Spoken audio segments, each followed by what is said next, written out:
माँ हिंगलाज भक्तों, नवरात्रि के तीसरे दिन हम माँ चंद्रघंटा की दिव्य और पौराणिक कथा का श्रवण करेंगे और जानेंगे कि माँ चंद्रघंटा कैसे अपने भक्तों पर कृपा करती हैं। तो चलिए भक्तों, इस दिव्य और पौराणिक कथा का श्रवण प्रारंभ करते हैं। भक्तों, नवरात्रि के तीसरे दिन माँ दुर्गा के तीसरे स्वरूप माँ चंद्रघंटा की पूजा की जाती है। यह स्वरूप शक्ति, साहस और दुष्टों के विनाश का प्रतीक माना जाता है। माँ के मस्तक पर अर्धचंद्र इस प्रकार सुशोभित होता है कि वह घंटे के आकार जैसा दिखाई देता है। इसी कारण देवी का नाम चंद्रघंटा पड़ा।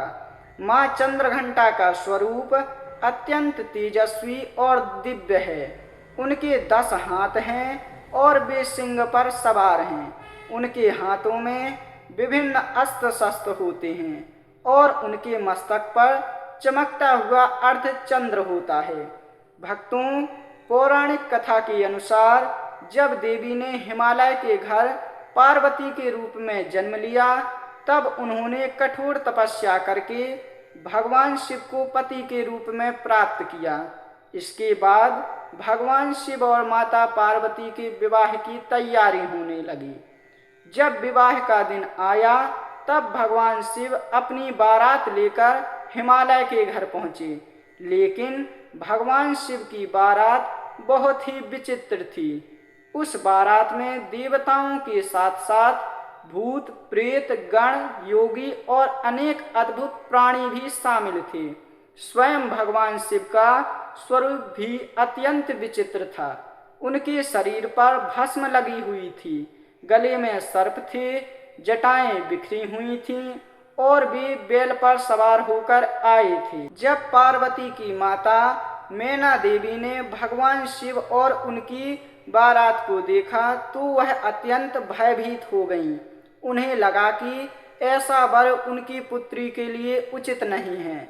यह देखकर हिमालय राजा भी चिंतित हो गए। इधर देवी पार्वती ने जब यह स्थिति देखी तो उन्होंने सोचा कि यदि भगवान शिव इसी रूप में विवाह करेंगे तो उनके माता पिता भयभीत हो जाएंगे। तभी देवी पार्वती ने एक दिव्य और तेजस्वी रूप धारण किया। उन्होंने अपने मस्तक पर अर्धचंद्र धारण किया, जो घंटी के आकार जैसा प्रतीत हो रहा था। उनके 10 हाथों में विभिन्न अस्त्र शस्त्र थे और वे सिंह पर सवार थीं।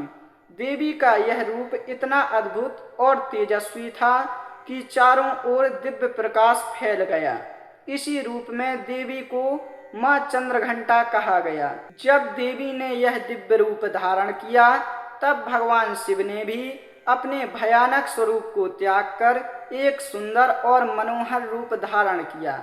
अब भगवान शिव अत्यंत आकर्षक और शांत दिखाई देने लगे। जब मैना देवी और हिमालय ने यह स्वरूप देखा तो उनका भय दूर हो गया और उन्होंने प्रसन्नता से विवाह की अनुमति दे दी। इसके बाद भगवान शिव और देवी पार्वती का विवाह अत्यंत धूमधाम से संपन्न हुआ। विवाह के बाद जब देवी कैलाश पर्वत पर रहने लगी, तब पृथ्वी पर कई असुरों का अत्याचार बढ़ने लगा। उन असुरों ने देवताओं और ऋषि मुनियों को बहुत परेशान किया। देवताओं ने मिलकर देवी की आराधना की और उनसे सहायता मांगी। देवताओं की प्रार्थना सुनकर देवी ने चंद्रघंटा रूप धारण किया। उनके मस्तक पर स्थित अर्धचंद्र की घंटा से दिव्य ध्वनि उत्पन्न होती थी। उस ध्वनि से दुष्ट और असुर भयभीत हो जाते थे। माँ सिंह पर सवार होकर युद्ध के लिए निकली। उन्होंने अपने अस्त्र शस्त्रों से असुरों का संहार किया और देवताओं को उनके अत्याचार से मुक्त कराया। कहा जाता है कि माँ चंद्रघंटा के मस्तक की घंटा की ध्वनि इतनी शक्तिशाली होती है कि उससे दुष्ट शक्तियां नष्ट हो जाती हैं। उनकी यह दिव्य ध्वनि भक्तों के भय को दूर करती है और उन्हें साहस प्रदान करती है। माँ चंद्रघंटा का स्वरूप अत्यंत दिव्य माना जाता है। उनके 10 हाथ होते हैं, वे सिंह पर सवार रहती हैं। उनके हाथों में त्रिशूल, गदा, तलवार, कमल, धनुष आदि अस्त्र होते हैं। उनके मस्तक पर अर्धचंद्र होता है। उनका स्वरूप वीरता और करुणा दोनों का प्रतीक है। नवरात्रि के तीसरे दिन माँ चंद्रघंटा की पूजा करने से भय और संकट दूर होते हैं, साहस और शक्ति प्राप्त होती है, जीवन में शांति और समृद्धि आती है। माना जाता है कि माँ चंद्रघंटा की पूजा से व्यक्ति के सभी कष्ट समाप्त हो जाते हैं। जो भक्त नवरात्रि के तीसरे दिन माँ चंद्रघंटा का व्रत करता है और उनकी कथा सुनता है, उन्हें शत्रुओं पर विजय प्राप्त होती है, रोगों से मुक्ति मिलती है, जीवन में सुख और समृद्धि आती है, अंत में देवी की कृपा प्राप्त होती है। इस प्रकार माँ चंद्रघंटा की पूजा और उनकी कथा सुनना अत्यंत पुण्यदायी माना गया है। जो भक्त श्रद्धा और भक्ति के साथ उनकी आराधना करते हैं, माँ चंद्रघंटा उनके जीवन के सभी भय और संकट दूर कर देती हैं।